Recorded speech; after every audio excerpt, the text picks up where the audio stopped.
આ બધી બાબત એક સામાજિક પ્રશ્ન છે. ક્યાંક ને ક્યાંક એનો લાભ લેવાવાળા એ આખો પટેલ સમાજને લઈને આખો વિવાદ ઊભો કરે છે. વાસ્તવમાં સમાજનો સાચો પ્રશ્ન જાણવો જોઈએ, જોવો જોઈએ.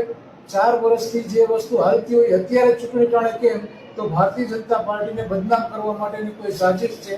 અમારા 4 ઉમેદવારોના ફોટા હતા જ, પણ કદાચ એવું લાગ્યું મને, ગઈકાલે પણ મેં પૂછ્યું, આજે ફોટા લાગી ગયા છે ચારેના, પૂછ્યા વગર જે કઈ વાત થઈ હતી મેં એ જ કીધું કે ભારતીય જનતા પાર્ટી એકવાર નક્કી કરે છે તો એ નક્કી જ છે. તો ચારેના ફોટા હારે છે, ચારે હારે પ્રચારમાં જવાનું છે.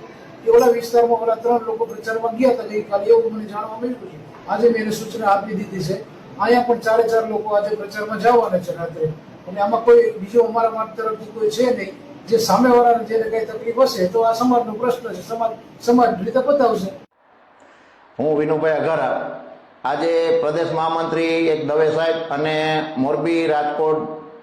મોરબી જિલ્લા ભાજપ પ્રમુખ શ્રી જયંતિભાઈ રાજકોટિયાએ હમણાં એક નિવેદન જાહેર કર્યું છે કે 9 નંબર વોર્ડમાં 2-4 જણા આવું કંઈક એના પાર્ટીને બદનામ કરવા માગે છે અને જે આ વસ્તુ બની છે કોઈ ફોટા ઉતાર્યા નથી, ફરીથી ફોટા લાગી જશે, ફરીથી એને અમે પ્રચારમાં લેશું.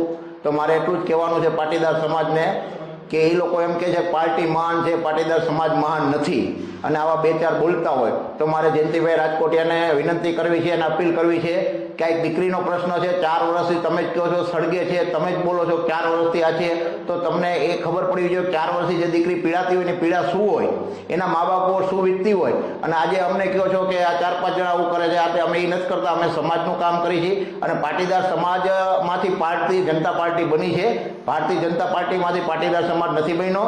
મારે જયંતિભાઈ રાજકોટિયાને આજે કહેવું છે કે 9 નંબર વોર્ડ તો નહીં, જો અમારી આ માંગ પૂરી નહીં થાય અને ફરીથી બેનર લાગશે તો હું અને મારી તમામ ટીમ અને પાટીદાર સમાજના આગેવાનોને લઈ અમે તમને એ બતાવશું, બધાય વોર્ડમાં હવે બતાવશું કે પાટીદાર સમાજ શું છે અને પાટીદાર સમાજથી આ પાર્ટી મોટી થઈ છે.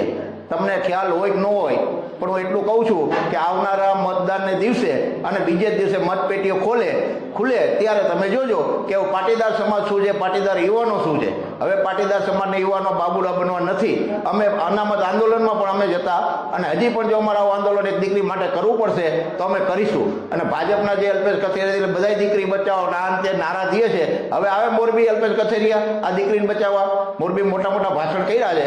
તમામ લોકો અહીં આવો અને આ દીકરીને બચાવો, નહીં તો અમે મતદારને દિવસે અમે ઘરે ઘરે આ દીકરીને લઈને ફરશું, અમે અમારું કામ કરશું અને અમે મતપેટીઓ ખુલે એટલે તમે જોઈ લેજો કે આ પાટીદાર સમાજનો રૂઆબ શું છે.